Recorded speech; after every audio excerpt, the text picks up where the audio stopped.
Hi everyone, in front of me I've got a LENOVO Tab P12 Pro, and let me share with you how to set camera timer on this device. So first of all, let's open the camera app, and since we are in the standard photo mode, as you can see this option is highlighted, we can take a look at this option bar right here.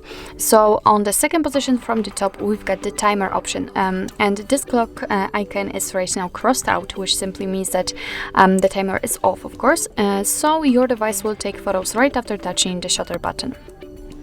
As you can see here, we've got the preview. So in order to set the timer, just tap on this option, and as you can see here, we've got 3 additional options from which we can choose. So we've got 10 seconds delay, 7 and 3 seconds delay.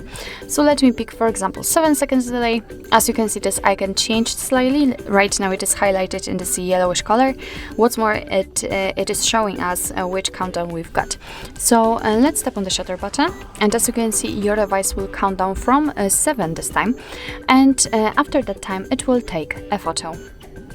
And of course the same situation will be with 10 and the 3 seconds delay. So basically that's all. This is how to set a camera timer in your LENOVO Tab P12 Pro.